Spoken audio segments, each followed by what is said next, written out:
Kaleidoscope by Susan Brown, Revesby, 2212. Narrated by Chloe Schwank. What do you see when you look into a kaleidoscope? You see beauty. When you look into it a second time, the light changes and you see a different version of beauty. There are infinite ways of looking, infinite forms of beauty.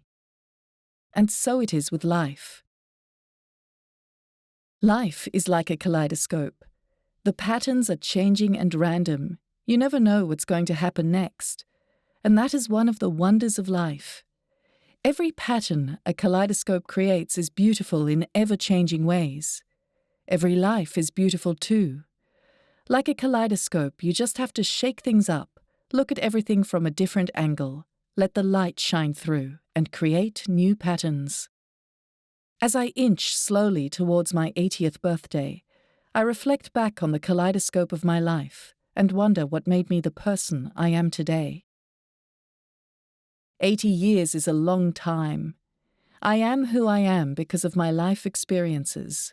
The events, the happenings, the achievements, the joys, the disappointments, the pain, the losses, the heartbreaks, the roles I have played, the people I have met, the books I have read, the education I have received, the places I have traveled, and the decisions I have made. Even the time and place in which I was born. The list is endless. How can I write about the millions of patterns that I have experienced?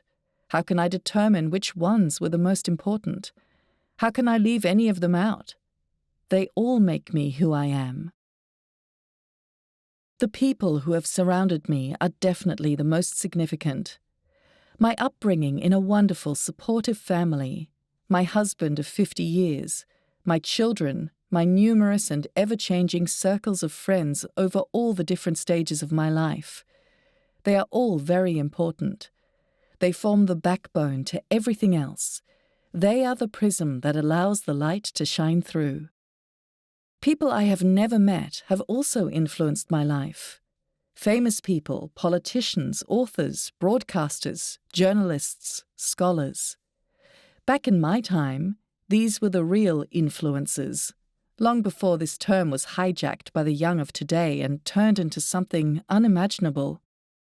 Amongst all these significant influences in my life, two people really stand out.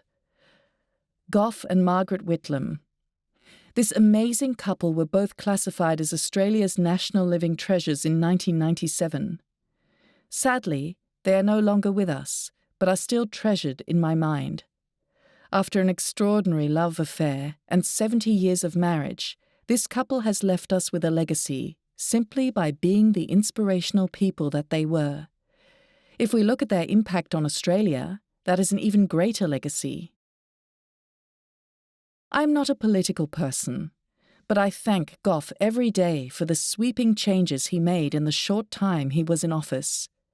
He changed the face of Australia. He introduced many wonderful innovations.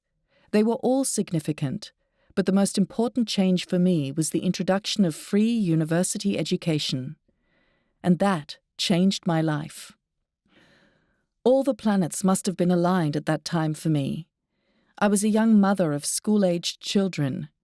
I was very non-assertive, had little self-confidence, and saw myself as just a wife and mother. We didn't have much money, certainly not enough to splash out on expensive tertiary education. But I was motivated, and I was lucky. My timing was impeccable. Tertiary education was free, and it remained so until I finished my degree. My time at university did far more than just provide me with a qualification. It allowed me to grow as a person, giving me self-confidence and a belief in myself. Succeeding there gave me such a boost. I was a product of my birth and time, and was bound by a society which had stifled women. This was a new age for the world and for me personally.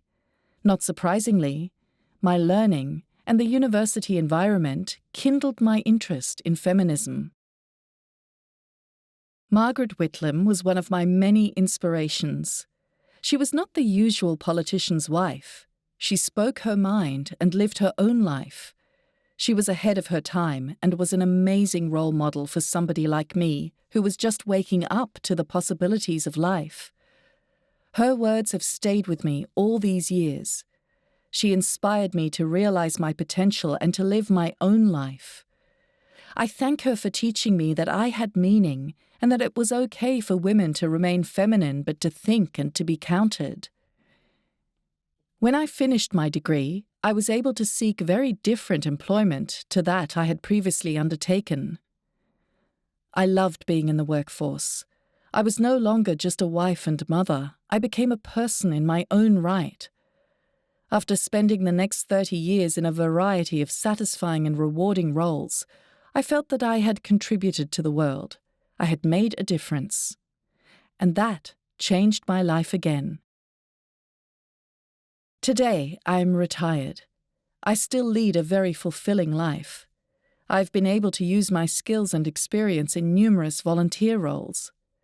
Not only have I provided the organizations involved with a valuable and useful resource, but I have continued to enhance my learning and to be stimulated. My brain is still very active, and I embrace life. So, thank you, Goff and Margaret. Without you in my life, I would be a very different person today. I put the kaleidoscope of life up to my eye once more and allow the light to shine through. I wonder at its beauty, and I am not surprised to see that the patterns continue to magically change. Everything I experience makes me who I am. I am a different person every day.